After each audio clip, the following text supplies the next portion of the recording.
Deirdre Verbo here. Welcome to Let's Talk Seniors, Memory Care Issues, Alzheimer's, Dementia, and Parkinson's. Wow, it's so wonderful that things are starting to open up. I was just sharing that I have such a busy, fun, social packed June and July. I'm so excited now that COVID is getting a lot better and things are opening up. And everything's opening up, even exercise studios and yoga studios.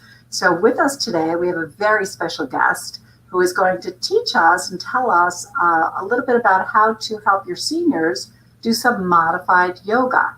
And everybody knows the importance of exercise, and yoga is very low impact, and especially for seniors that have been staying at home all these months and just haven't been able to even walk around about outside or do what they normally do. So we are going to bring on Andrea. Without further ado, we have Miss Andrea Hance Collins. How are you? I'm good. How are you? I'm doing great, Andrea. Now, so Andrea, we've all seen you before on the show with Collins Medical. Yep. Yeah. So that's my main job is working with Collins Medical Equipment and Collins Accessibility Solutions. I do their marketing and just get the word out about all the great things that we do. Yes, we love Collins Medical because you really are great with seniors, because you have, tell us some of the things you have for seniors at Collins Medical. So at Collins Medical, we have the two different divisions. So we have Collins Medical Equipment. So those are different durable medical supplies that you might need, like lift chairs, the chairs that kind of lift you up so you don't have to get up. We have walkers and rollators and canes and orthopedics and diagnostic tools. You kind of name it. In the medical supply world, we can definitely access it if we don't already have it in our store, which is located at 500 Kings Highway in Fairfield. And so definitely come on down because we have a lot of stuff down there. We also have things in the store that are really good for yoga as well. So like we have like wrist braces. So I know sometimes people can have little things that might be tweaked that keep them from thinking they can do yoga.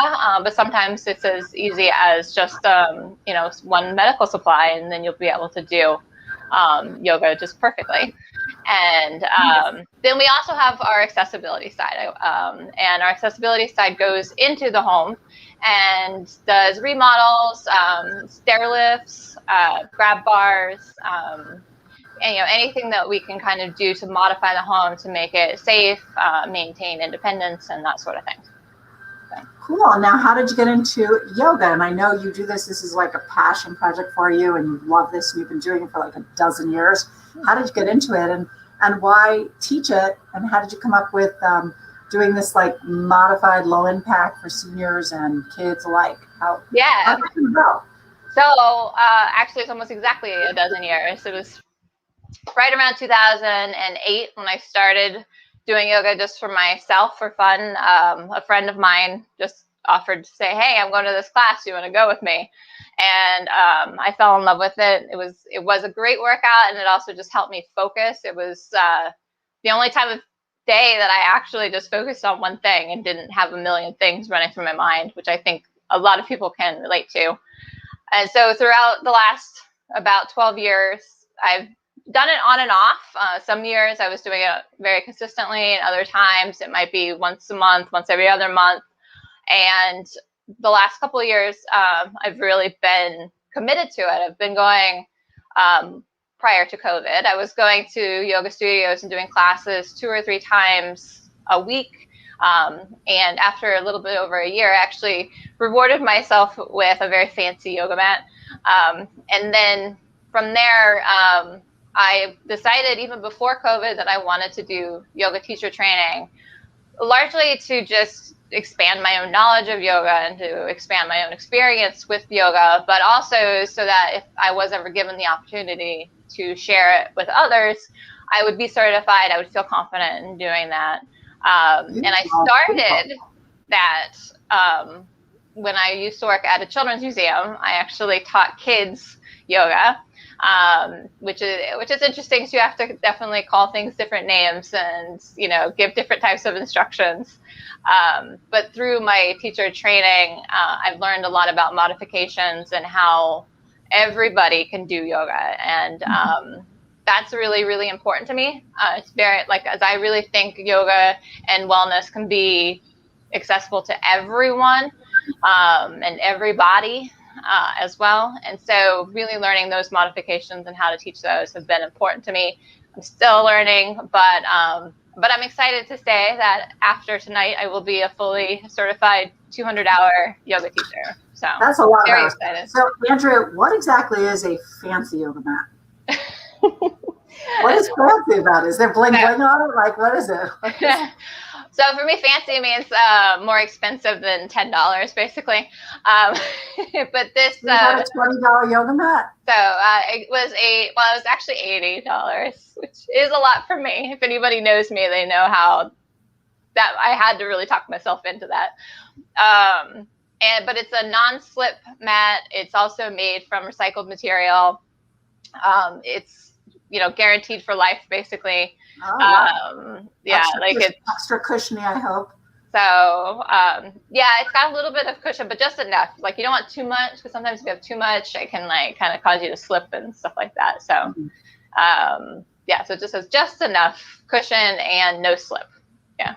Excellent. So I know that one of your goals, as you were sharing with me, was to teach small groups. So, and I know you do this Fairfield and New Haven County, Fairfield County, and you love to teach in small groups and the one-on-one and really customize it to the groups. And I think that's really cool. But today you're going to customize some yoga for us for seniors. Yes, absolutely. Yeah, I like the idea of being able to really meet the needs of the people that I'm working with. And I think to do that best is to do it in more of a smaller class, either one-on-one or, maybe 3 or 4 people. So yeah, I'd love to be able to do that. Yeah, I had my senior home. I had my caregivers do some yoga. It was on TV, on the TV screen, and I asked them to do yoga with the seniors, and it was about a 10-15 minute short video.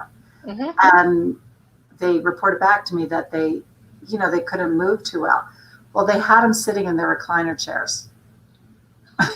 Yeah. I said, pretty much that's not going to work. So why don't you start with the basics? Like, how do you want somebody to sit to start to do yoga? Should it be a hard seat, feet on the floor? Like, how should this start us off with the very basics? Let me back up so you can see a little bit more of me. Okay. And yeah, actually, that's exactly how I wanted to start, was to talk about taking a seat, because it's interesting that you think, oh, I know how to sit, but actually it's really important to be very stable and secure in your seat. And the best, if you are doing chair yoga, like we're going to be doing tonight, the best chair is one without any arms, but you can do it with arms too. Like, if you only have chairs with arms, or you only feel safe and secure in a chair with arms, don't let that stop you. But the best chair really is one that is very stable and doesn't have arms. If you are doing it in a chair that's a little bit soft and comfortable, it's always good to be comfortable, but also just make sure that you can be grounded, that you feel very stable, like you can be still. That's kind of important for when you're doing yoga, is that being able to really feel still in a pose for a little bit. And yeah, you want to start out with, having grounding, whether your feet are touching the ground would be the best, and really just maybe spread your toes out and feel the ground below you. If you're not touching the ground because either maybe you have a prosthetic or something like that, just make sure that your sit bones are really solid into the chair and you're kind of feeling your weight down in the chair and very stable like that. And then you want to roll your shoulders back down so that you have a very long spine. Sometimes I like to think I have a string kind of pulling my head up. But your shoulders back, head up, very long spine. So you're probably going to hear me say long spine a lot during this yoga session. And you want to also make sure that you have a warm up and or a little bit of grounding with your breath and your body before you start any major moves. So I invite you to either have your hands on your knees like this. I like to have my hands up like this, just it kind of invites openness. And then You can close your eyes if you'd like, but you don't have to. This is your yoga practice. You are the one in control. So, and then we just want to just check in with ourselves. How are we feeling? You know, are you like, oh, my feet hurt. I was on my feet all day, or my back hurts a little bit, you know, or it could be, oh, I feel great. And then just take a deep breath.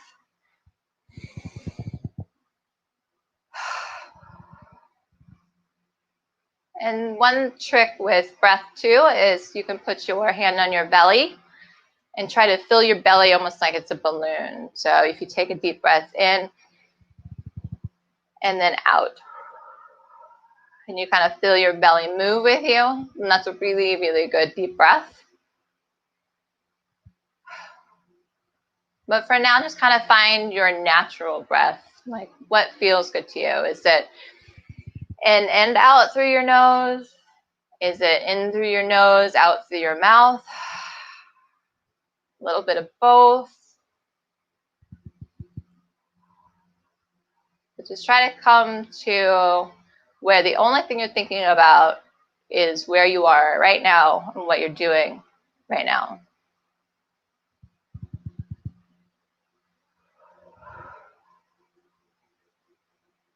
And then when you're ready, go ahead and open your eyes if you had your eyes closed. And one very important thing before you start a yoga practice too is remember, actually the very first limb of the 8 limbs of yoga, the first part of the first limb is do no harm. And that is both do no harm to others, but it's also do no harm to yourself. So in any of the moves that we do tonight, just go as far as you feel comfortable. I'll show you lots of modifications for all of the moves, but you should not be feeling anything more than just maybe a teeny tiny bit of discomfort, just because that means you're actually working some muscles. But if you feel any pain, if you feel unstable, like you're going to fall or anything like that, stop the move, modify the move, don't do the move. Like I said, it's your practice. So let's start by taking our ear to our shoulder. And then I put my hand on my head like this, but don't pull your head. Just kind of make it heavy. It kind of helps gravity do its job.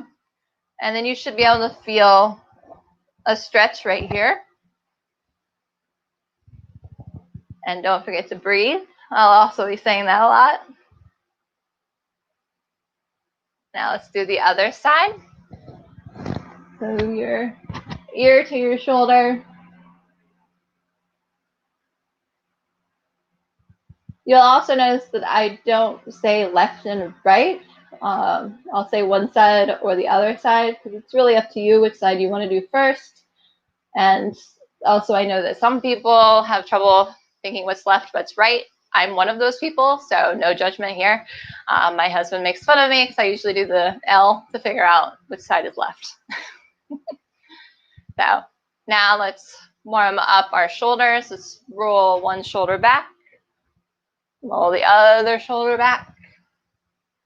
Roll it forward and forward again. Roll back and back and forward. Nice. All right. So again, make sure that you have a solid foundation in your legs. Usually I like to have the legs about hips width distance apart, which is about 2 fists. You know, if it's a little bit more comfortable, a little bit farther apart, that's fine too. And take your hands on your knees. And then I want you to roll your shoulders forward and engage your abs, kind of to pull your abs back like this. And as you do that, you should exhale. So you go. And then when you inhale, roll your shoulders back and kind of look up a little bit. So we inhale as we come down and exhale as we come up. So this is a modified version of cat-cow.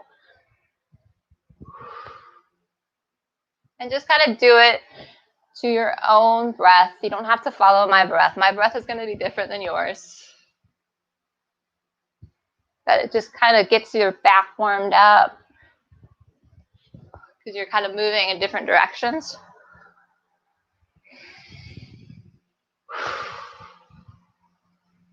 Nice. All right, so then when you meet in the middle, again, have that long spine, like a string. And then take one side of the chair, and if you do have arms, just go ahead and grab onto one of the arms. If not, then grab onto the bottom of the chair. And then when you inhale, rise the other arm up, and then just bend to that side. Again, you should be feeling a really good stretch along that side. And then you can bring your arm down and then do the opposite. So grab onto the opposite side, arm up, and bend.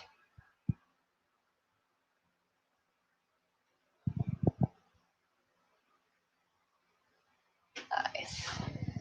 All right. Another thing to mention too is, again, the ideal chair will have a back on it and a pretty stable back on it. Again, if you don't have one, there's modifications you can do. But for this next save, you grab the back. If not, you can grab the bottom of the chair. And then try to push your chest forward and your shoulders go back as well. And then kind of just gaze up a little bit, almost like you're looking at a mountain. So,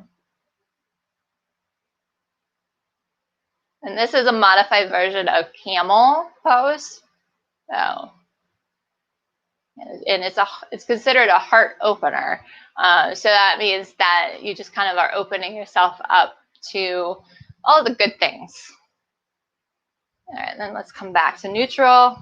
Let's maybe shake it out a little bit. I like to do that just to kind of get you back into your body if your mind wanders during a pose. So let's grab the back of the chair again and forward, and your shoulders back. And then gaze up at that mountain, or maybe you're bird watching, or you're just daydreaming, looking up. Nice. All right, back to neutral. All right, so now we're going to do a forward fold. So again, make sure you're stable in your chair. And again, if it's in your practice, have your feet grounded to the ground. And then I'm going to have you inhale up. But a very important thing to remember when you do fold forward is to fold from your hips. So maybe for this first one, if you want to put your hands on your hips, and then just fold forward and just go as far as feels comfortable for you. One thing you might do is go further back in the chair, so you have a lot more surface area on the chair, and then you're able to fold forward a little bit more. If you want to challenge, you can go all the way up to the front of the chair, but I think probably the best spot is in the middle. That way you get that stability without feeling like you're going to fall. So again, so let's go ahead and put our hands on our hips and take a deep breath in. And then on our exhale, go as far forward as you can. If this is enough for you, that's fine. You can go all the way, and you can release your arms and touch your toes or your shins or your ground. That's great. The big thing here, whether you're here or all the way down, is to try to relax your neck and just kind of shake your head no. Shake your head yes. And just kind of let that tension go. And then slowly rise back up. You don't want to go too fast because that might make you a little bit dizzy. And then on this one, let's go ahead and inhale. Our arms up. And then again, bend, hinging from those hips, and go as far as feels good to you. And again, release your head. And kind of see where you have some tension. Sometimes people will clench their jaws. Try to relax your jaw and your shoulders.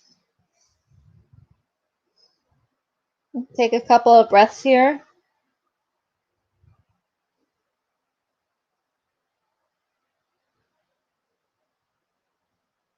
And again, slowly sit back up. As we say, it's almost like you're stacking your vertebrae as you come back up. Nice. All right. So now I'm going to suggest for most people to go back in their chair. Again, if you really want to challenge, you can move forward in the chair. Grab onto the bottom, and what we're going to do is we're going to lift our leg up. Now, when you lift your leg up, you're going to flex your foot. I'm just showing you what that means. And my microphone just fell, so excuse me for a second. And then just lift it as far as you can without locking the knee. You want to kind of keep your knee soft, because if you lock your knee, that can actually be harmful to your knee if you happen to move just the wrong way. So just to be safe, don't lock your knee. And hold on to the chair for support. And again, you can have your leg as high as you want, whether it's an inch off the ground or whether it's a foot off the ground, whatever is accessible to you is absolutely fine. Like we said, yoga is really about your practice, your body, and do no harm. So let's release in 5, 4, 3, 2, 1. Nice. And then the other side. And you can lift your leg. Don't lock your knee. Also make sure you're still sitting tall, long spine. Flexing the foot.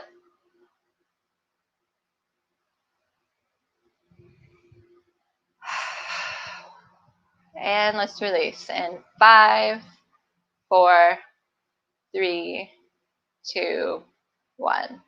Just let that float down. So, yeah, anytime you come out of a pose, you want to do it slowly, because you don't want to just jerk out of a pose. So let's do that again.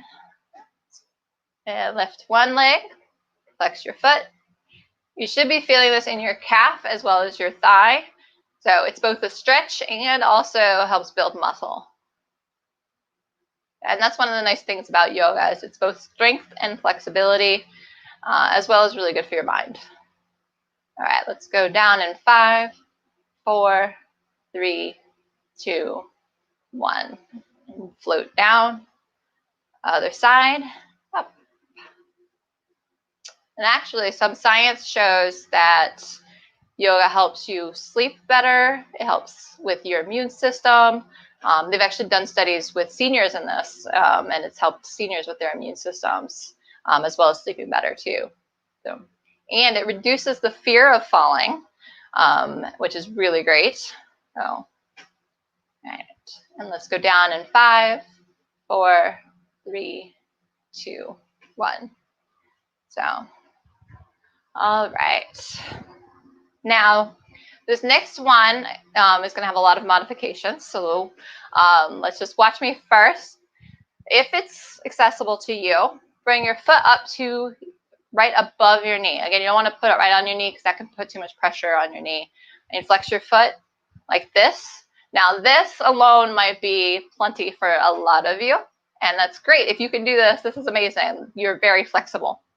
If not, it's okay to just kind of cross at the kind of calf level. And you're not going to get quite as deep of a stretch, but you are still going to get a stretch here. So, and then if you think, oh, this is easy, I can do this, no problem, then the next level is going to be hands on your hips and hinge from the hips, just like a forward fold over that leg, as far as you can go. But again, not so far that it's going to be painful. You might feel a really significant stretch, because I know I am, but it's not painful. And again, try to kind of relax your head.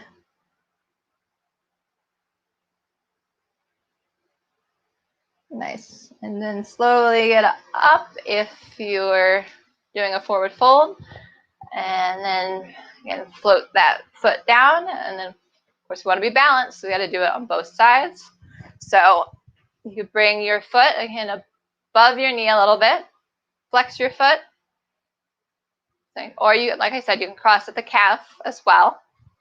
And if this is a good stretch for you, just stay sitting tall. Otherwise, hinge forward.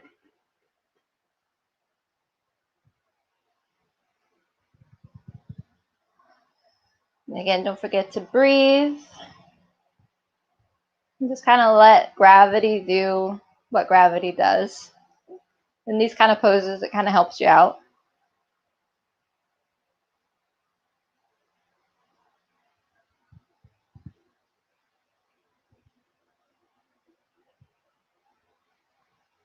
And then slowly come back up if you were folded. And one thing you might have noticed too is that one side felt different than the other side. That is totally normal. I know for me, that second side was a lot easier actually than the first side. The first side I felt stretch a lot more than the second side.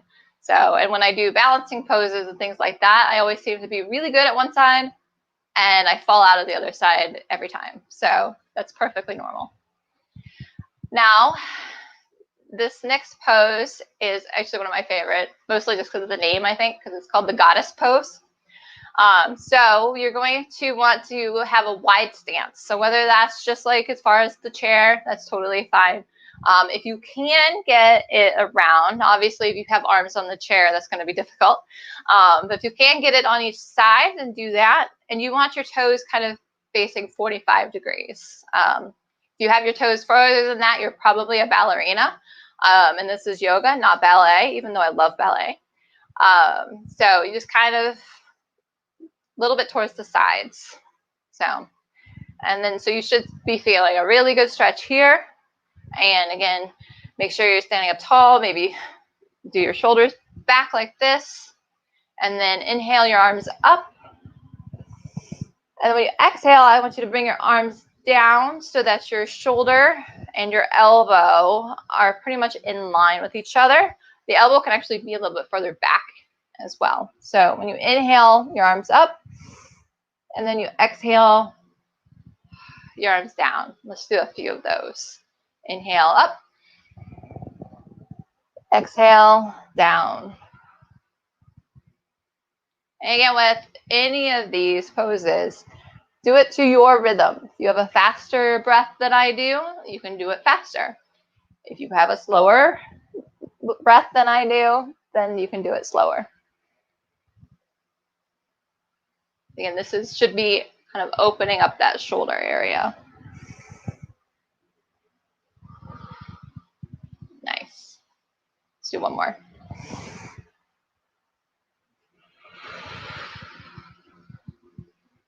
Wonderful. All right, so take one leg in front and the other leg in front. Let's do a little shake. Nice. All right. Now, we kind of, one of the things you want to do in balance too is when you go back, so our shoulders are right back there, we also want to stretch our shoulders this way. So what we're going to do is we're going to do eagle arms. And again, there's lots of variations here. So you can make sure you're stable in your seat. And then lift your arms up to the side. The palms are down. And then you're going to take one arm underneath the other. And then you're going to lift that underarm up like a flag or like a mailbox thing. Now, this might be enough of a stretch for you, so that's absolutely fine. But for anyone who wants to try a challenge, flip that front palm up and come up.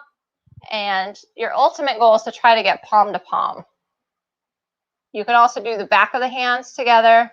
And one thing I like to do actually is my underarm, I'll grab the wrist of the other one. So, because for me, that just feels more stable. So, like I said, any variation of this that you can do is great. And then lift your elbows up a little bit and make sure there's some space between your chest and your arms. And you should be feeling a really good stretch in your shoulder blades.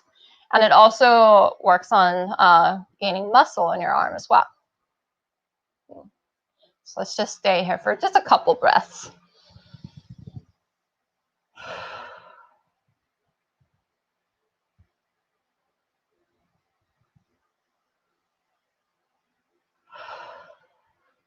And the reason I think it's called eagle is because when you unfurl your arms, it's almost like you have your wings coming out. But yeah, I used to teach kids, you can tell. Now, I want you to do the same thing, but then you're going to put the other arm underneath. So, and again, your palms are down, and you're going to lift that one arm up like a flag, flip the other one over. Again, this might be enough of a stretch for you, and that's totally fine. And if possible, you can bring your palms together or the backs of your hands together, or you can grab that wrist. And again, lift your elbows, create space between your elbows and your chest, and don't forget to breathe.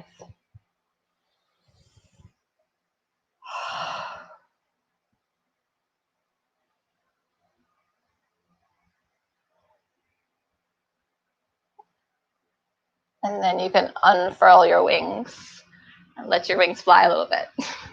Shake it out. I know I feel it here, and in my shoulders. So, all right. Now we're going to do a twist. Again, lots of modifications here for you.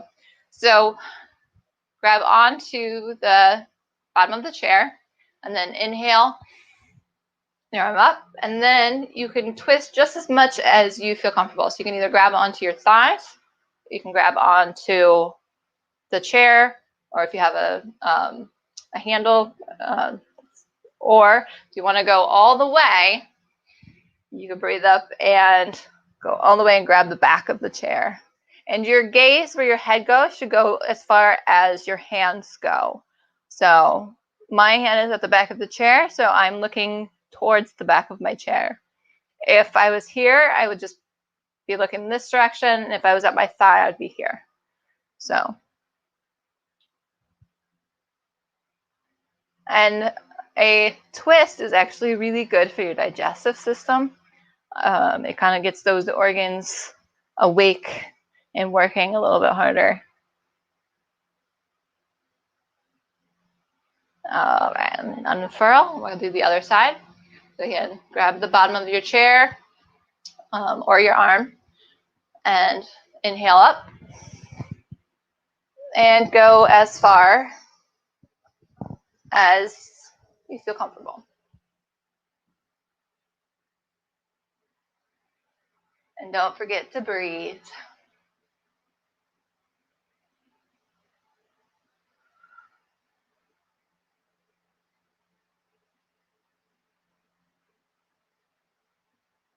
Nice.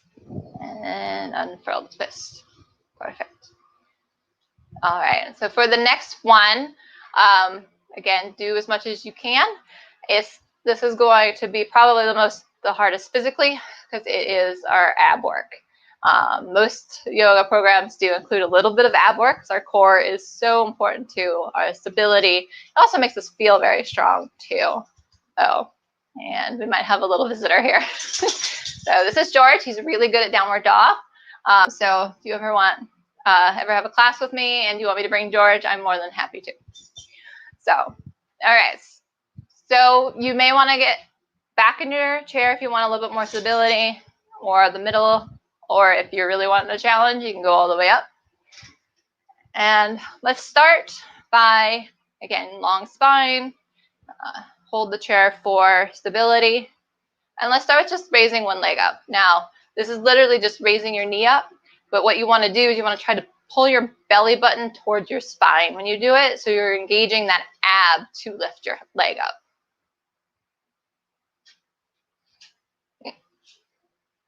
And George is stealing the show from me. And let's release. Now let's do the other side. Again, engage your abs by kind of, like I said, pulling your belly button towards your spine and lift your leg.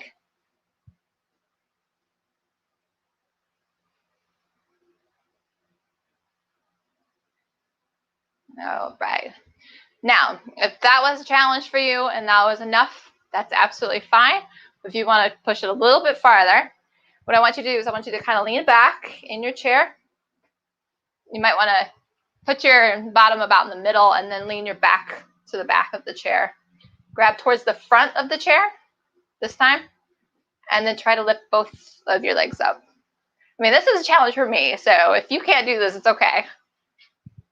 And then release. Now let's do that again, or if you were doing just the one legs, you can do the other legs. On now, George.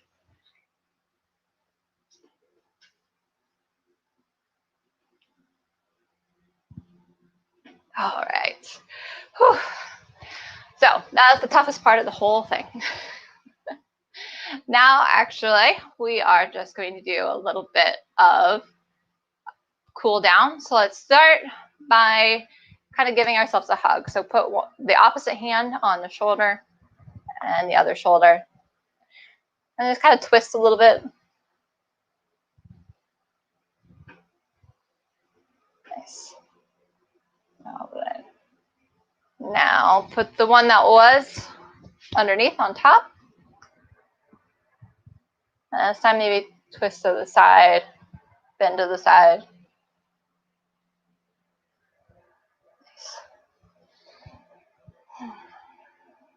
Nice, good job.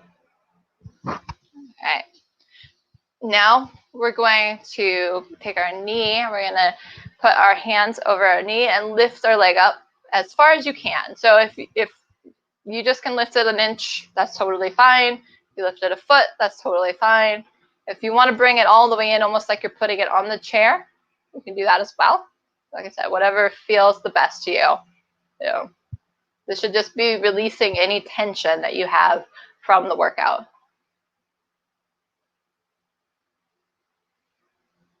And then actually, let's cross our legs and let's do a little mini twist. So put your hands on that upper thigh and just twist a little bit.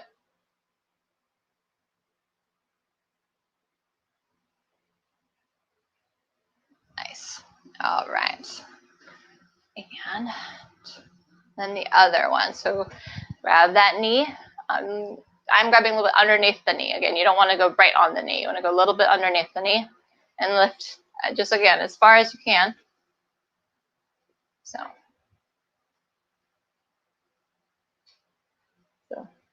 like I said, each side will probably be different. This side for me, this feels a little bit more stiff than the other side.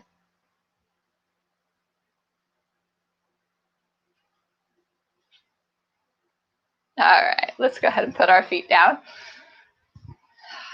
And this is most people's favorite part of a yoga class. It is the end where we really cool down. So what I want you to do is I want you to get into the most comfortable seat that you can for yourself. So that might be your knees together. That might be your knees just a little bit apart. It might be a wide seat. Doesn't matter. It might be you stretch your legs out in front of you or under the seat. Whatever is comfortable for you. Just keep a long spine. Your arms can be on your knees, up, on the side, on your belly, in your lap. Again, whatever feels comfortable to you, just as long as you feel strong and very comfortable. So, and if you'd like to close your eyes, that's absolutely great. If not, that's also great. It's up to you. Just make sure that you're breathing. And actually, let's do a breath together. So try to let all the air out. And then let's breathe in. And let's pause at the top and out. Nice. Now just find your own breath. Whatever rhythm feels right to you.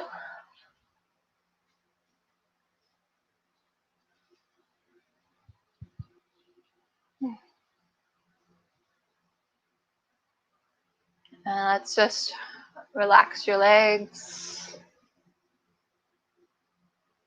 Relax your core. Relax your shoulders. Relax your arms.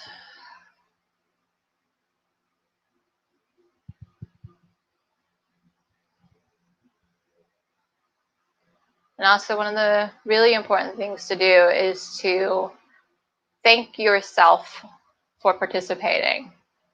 Whether you did one pose or all of the poses, you tried something new, or if you're an expert at this, doesn't matter. You took the time to do something healthy for yourself.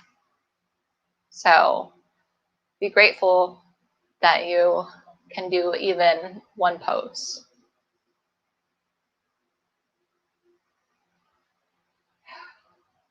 All right, take one more deep breath. And out. Now wiggle your toes. Wiggle your fingers. Maybe shake a leg. Shake the other leg. Shake your arms. Shake everything. And when you're ready, you can open your eyes if you had your eyes closed.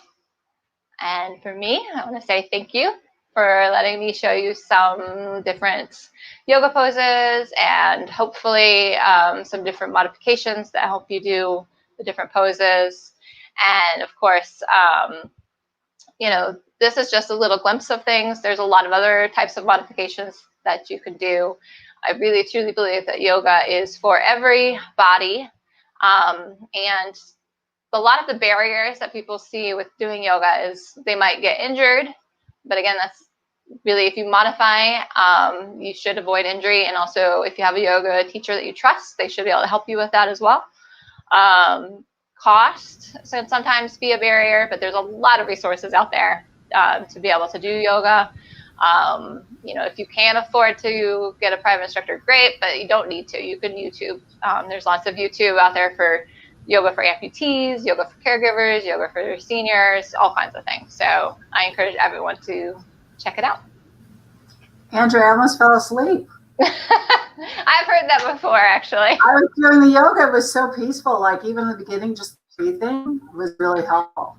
Yeah. The breathing really like calmed me. I don't know if everybody had the same experience, but and the breathing at the end, like I'm very sleepy now. But it was great. I was following along everything, so it was super. That was really It was really relaxing, and good stretches. Yeah, really yeah, it's great because it's, again, flexibility and strength are huge things for everybody, but I think especially seniors. So there's some promising evidence that it can actually prevent falls, but not anything conclusive yet. So I want to say that it's definitely going to help you not fall, but there's some promising evidence that it might help, and it definitely helps with that anxiety about falling. And I think even that is a good thing and helps people. There is actual conclusive evidence about that. But I mean, it does calm any anxiety you have, especially the beginning breaths, the ending breaths. And I love that it was in a chair and you're not all over the floor. It's great. Yeah. It's my speed. Yeah. I'm not even a senior yet. This was my speed. Well, I like to do chair yoga myself. So, you know, I think, again, you know, it's just whatever you're kind of feeling. There's so many different types of yoga out there too. So there's chair yoga. There's vinyasana is kind of what people think of yoga. It's that kind of active yoga where you're doing downward dogs and warriors and all that stuff. There's restorative yoga. So that's on the ground, but you use a lot of props, and you stay in a pose for a very long time to really relax into the pose. There's Iyengar yoga, which uses a lot of props, but is very, I don't want to say acrobatic, but it's, you know, but you do like headstands and things like that with that one. I don't do that. I can't do the splits or headstands. I've never been able to do that. Well, no, you did a fabulous job, and doing it for 12 years and becoming a full yoga instructor. Yay! Yes, congratulations. Thank you. But you're very relaxed. You're very calming. Your presence is very calming and very relaxed. Seriously, I want to take a nap now. Very calming, very relaxing. And I thank you so much. I'm actually going to show this video to my seniors, and they can watch it every day and just do what you just did. And it's just, I think, it's perfect. Nice. Yes, and I'm going to try to have a lot more resources out there. I do content for Collins Medical and Collins Accessibility on social media. So I'm going to try to pop some yoga up on there. So definitely nice. like us on Facebook and Instagram, and you'll be able to get a link to yoga videos that way. Oh, send them to me and I'll put them up on our sites too. Yeah, that'd be great. I definitely will. Thank you so much, Andrea. Thank you for having me. This was great. Yeah. If you want to get in touch with Andrea, it's 480-612-1872. And Andrea has done like mother-daughter classes. She does children and youth as well, right, Andrea? Yes, I do. So you could gather your seniors, you could gather your children, you could gather your mother-daughters now that things are opening up, your sons and fathers, whatever you want to do, mothers and sons, and have a little yoga time. It's great to teach kids young how to breathe. It's great to do it even multi-generational. It's super. Thank you so much. Usually when I do a kids class, I have some sort of lesson involved in it. Even if it's just something as simple as, what do you do when you get angry? And you can breathe and something simple like that. Yeah, that's a great idea. Yeah. Great idea. Yeah, super. Well, thank you so much for coming on. I really appreciate it. And I'm really going to use this video to help my seniors. So thank you so much, Andrea. Excellent. Thank you so much. Appreciate it. Bye-bye. Wow. Andrea Hance Collins. She is a marketing guru and an exercise yoga guru as well. So exercise instructor, if you are looking for yoga classes for small groups or even just one-on-one, personal yoga, especially if you want to do something restorative, she's your gal. Andrea, 480-612-1872. Thanks so much. I really appreciate it. Well, it's so much fun talking about seniors and senior activities and things for seniors. I'm just loving this. I love the whole concept of working with seniors and helping seniors. So if you have an idea where you would like to help seniors, as Andrea did, and share yoga, please feel free to give me a call. I'm very happy to have you on the show. And anything that promotes help for our seniors would be welcome. Until next time, Deirdre Vervo signing off and saying enjoy. Hi, Deirdre here again. Thank you for joining me on Let's Talk Seniors Memory Care Issues. Is this an issue hitting home? Do you have a parent or loved one with memory care issues who you feel is not safe at home anymore? Are isolation, falls, and safety issues becoming a big concern? Welcome to Dogwood Senior Home, premier boutique residential senior living specializing in memory care. It's country living at its best in the Huntington section of Shelton, Connecticut. We're truly a home with only 6 senior residents living as one family unit. Senior residential homes are a concept sweeping the nation with 47,000 across the U.S. We're pleased to open Dogwood Senior Home as it will be only number 6 for Connecticut. Brand new, sparkling clean, opening mid-June. And safe, safe, safe. We are COVID-free. Residential care homes boast a very low COVID infection rate across the nation. This is due to the intimacy of size and speed in which the caretakers can shift to accommodate immediate needs. They are much safer than the large homes and facilities, as you can imagine. It has been documented that residents have less falls and a better quality of life in a residential home environment. Our home is more affordable than the big box facility. You pay one all-inclusive price, and that price is guaranteed for the life of the resident. With an incredible 1-to-3 caregiver ratio, which you won't find anywhere else. Our friendly, loving caregivers are dedicated and trained in Alzheimer's, dementia, and Parkinson's issues. We're only taking 6 residents, so the home will fill up fast. Call me at 203-689-7562 for a talk and tour. I would love to meet you and your loved one. See you soon. Bye.